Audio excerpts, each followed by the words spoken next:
上个世纪末 J.K. 罗琳以一个小巫师为灵感，创造出哈利波特的雏形，没想到因此惹上了麻烦。有一群人认为书中细节冒犯了自己的信仰，他们在字里行间挑刺，甚至组建论坛抵制。彼时的罗琳刚经历婚姻破裂，内心正是脆弱不安之时。他加入那个论坛，试图解释、澄清，证明自己绝无恶意，说服众人理解他的本心。可他越自证，黑粉越活跃，甚至开始大肆谩骂。这场无休止的舆论拉扯将罗琳拖入情绪的泥潭，他一度无法写作，不得不接受了长达9个月的认知治疗。出院后，他彻底想通了，说你无法让所有人在读完你的书后都去喝杯啤酒庆祝。从此他只为自己与真正的读者而写。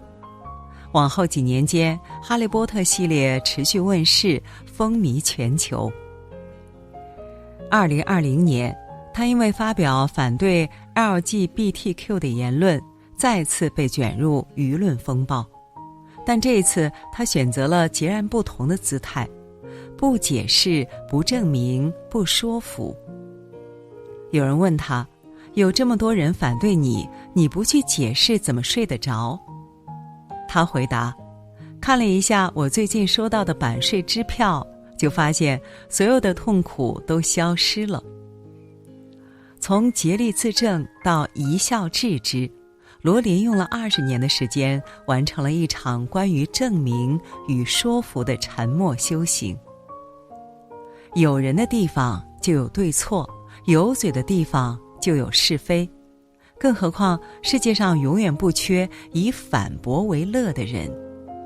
学会守住心，闲言碎语别理会，是是非非随他去，才能活得自在潇洒。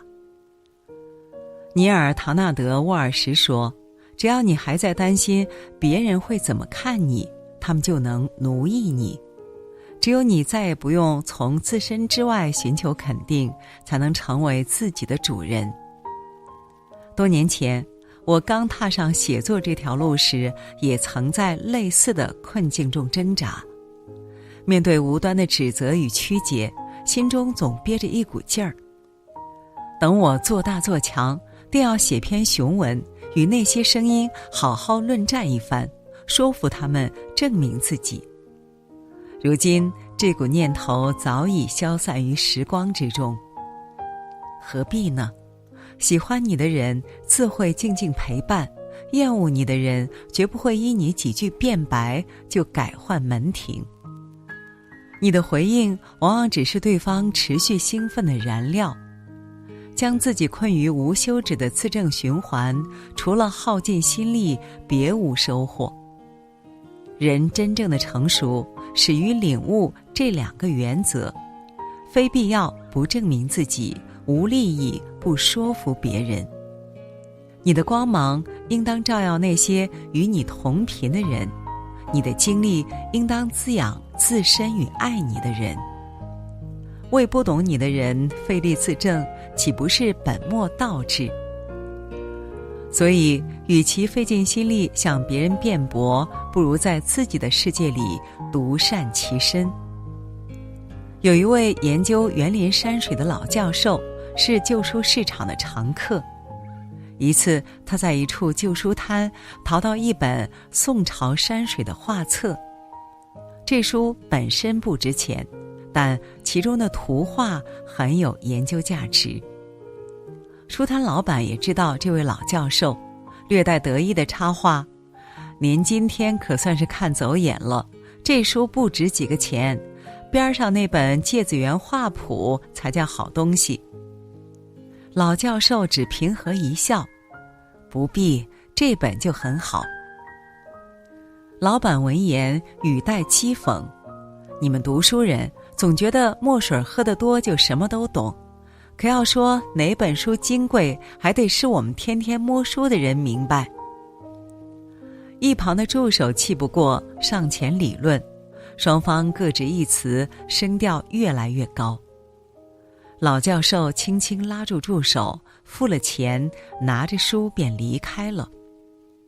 回去路上，助手仍愤愤不平，那人明明什么都不懂，您为什么不反驳他？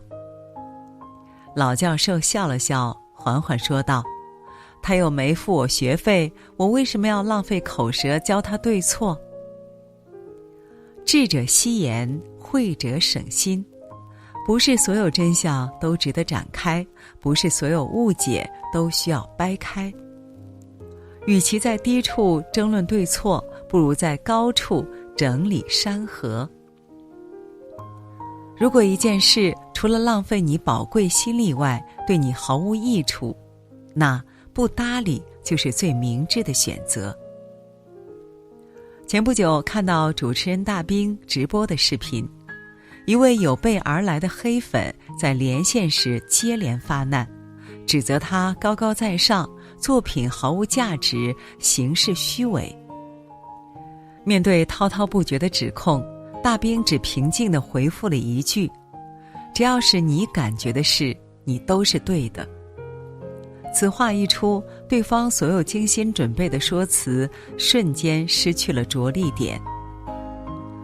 这世上没有不被议论的人，无论你怎么做，都会有人评头论足。你若认真辩驳，便是踏入对方预设的泥潭，自降格局；你若不理不睬，一切喧嚣便只是掠过耳畔的风声。把有限的时间和精力用来将别人不信的事做好，胜过一切雄辩。人生如茶，静品才能得其真味；人生如棋，慢下才能看得长远。当我们不再急切地证明自己，我们就卸下了不必要的负担；当我们不再随意地说服别人，我们就省下了宝贵的精力。正如乔布斯在斯坦福大学毕业典礼上所说，不要被别人的观点淹没你内心的声音。真正成熟的人都会专注于自己的成长，尊重他人的差异，从容地走自己的路。如此，我们才能在喧嚣的世界中找到一方宁静的心灵栖息地，活出从容自在的人生。